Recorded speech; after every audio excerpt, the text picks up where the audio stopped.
Digital still cameras can capture beautiful high-resolution images.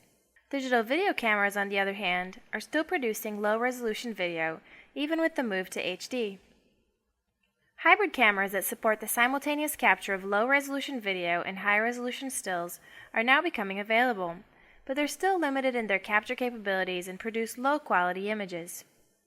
In anticipation of improvements in these cameras, we present a software framework that is able to flow high-resolution information across space and time by combining a few high-resolution stills with a low-resolution video. Since these cameras are not yet available, we use data from two sources. First, we use a two-camera setup by placing an SLR digital camera and a camcorder in close proximity. We use photos from one and video from the other as the hybrid input. Second, we simulate the input data. We start with a high spatial resolution video and downsample it 4 to 8 times to produce a lower spatial resolution video. We use this low resolution video, together with some of the frames from the original video, to simulate the output of a hybrid camera. Where not specified, the results shown in the video are simulated. Our system can provide a variety of spatial and/or temporal resolution enhancements. We can combine a low-resolution video with high-resolution stills to produce a high spatial resolution video. We can also increase the temporal resolution of a video to produce a slow-motion video. We can combine these two steps to first enhance the spatial resolution of a video and then increase the temporal resolution to produce a higher spatio-temporal resolution video. We start with a segment of low-resolution video and 2 boundary high-resolution stills. We first upsample the low-resolution frames to match the size of the high-resolution stills. To find the motion correspondences between the high and low-resolution frames, we could use a number of different techniques. We could compute optical flow from the high-resolution boundary stills to each of the interval frames. This approach produces errors because of the differences in image resolution.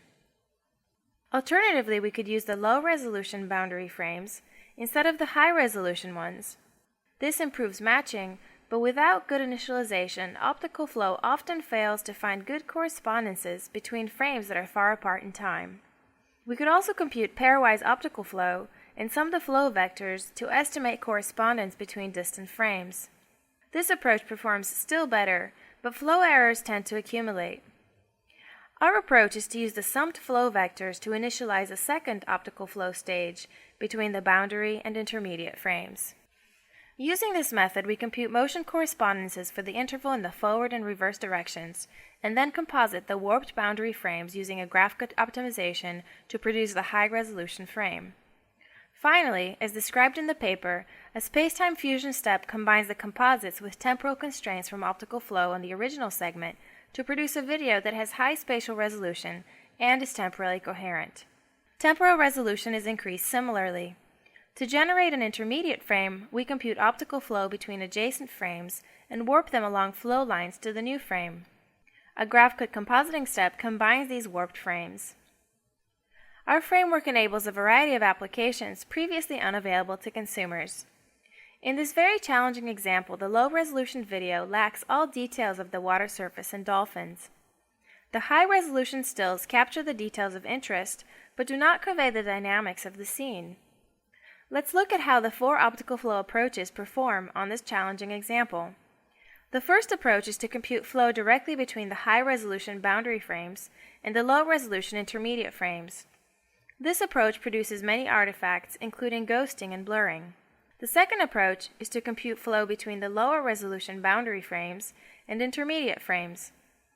This approach does not improve the result significantly because the motion between the boundary and intermediate frames is large. The third approach is to sum up pairwise optical flow between frames and use the sum as a better estimate for the motion between distant frames.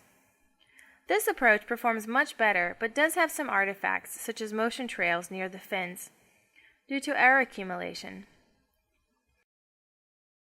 Finally, our 2-step approach produces a video that is visually consistent and has relatively few artifacts despite the challenging content. Once we have motion correspondence, we can create high-resolution frames. A standard approach is to do a weighted average of warped frames, also known as morphing. Here, morphing results in many artifacts such as tearing, near the fins and tails, because the motion correspondence in these regions is inaccurate. Our approach is also sensitive to the quality of optical flow, but it attempts to preserve shapes by making a trade-off between spatial resolution and temporal consistency. Even in this difficult case, we're able to reconstruct water droplets and other surface details. This example is also challenging, but for different reasons. It has low texture variance in the face, a deforming flame, waving hair, facial expressions, and a variety of lighting effects. The optical flow is inaccurate and results in many Turing artifacts for the naive morphing approach. Our approach produces smoother results, but retains the lighting effects. Although it is not perfect, our result is a significant improvement over the original low-resolution video. Watanabe et al. Also process this type of hybrid data to produce a high-resolution video. They use motion estimation followed by DCT-based frequency spectrum fusion. Their approach causes artifacts such as blocking, ringing, and spatiotemporal incoherence. When optical flow is accurate, as in this example, our approach produces a near-perfect reconstruction despite the facial expressions and cloth deformations. Our system enables users to not only produce better videos, but also better photographs. Capturing the best instant in time can often be a difficult task, and users may often miss the key moment, especially when the subject is unpredictable. The cameras of the future will automatically capture a low-resolution video along with the user's desired images. Using our framework, users can, after the fact, roll back in time and select the high-resolution photograph they wish they had captured. Our approach enables not only spatial resolution enhancement, but also temporal resolution enhancement. In this example, occlusions and fast motion make for a particularly challenging case for optical flow algorithms. Although our result includes some artifacts, our system is able to generate plausible intermediate frames and create a video that is 8 times slower. We can combine the temporal and spatial steps of our approach to produce spatio-temporally enhanced videos. We start with this low-resolution video and enhance it spatially. Notice the detail in the magazine pages and her dress.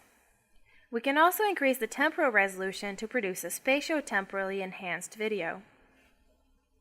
Increased temporal resolution enables dynamic retiming effects. For example, we can easily reverse time and create unusual clips. To perform this retiming, we have built a simple curve interface that allows the user to choose the timing of the different portions of the segment.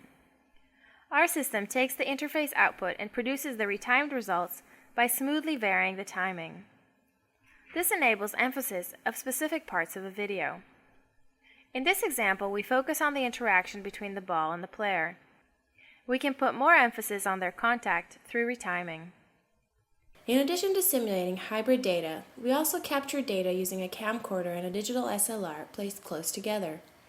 The SLR captured stills at 6 megapixel resolution at 3 frames per second, while the camcorder captured video at 720 by 405 resolution at 30 frames per second. We zoomed into part of the video to compare the resolution improvement. Our system improves the video and recovers high-frequency details. In conclusion, we present a framework for enhancing spatial and temporal video resolution by hybrid video and still imagery. Our framework enables a variety of applications, including enhancing video spatial, temporal, and spatio-temporal resolution, shifting a still frame in time, and retiming videos for artistic effects.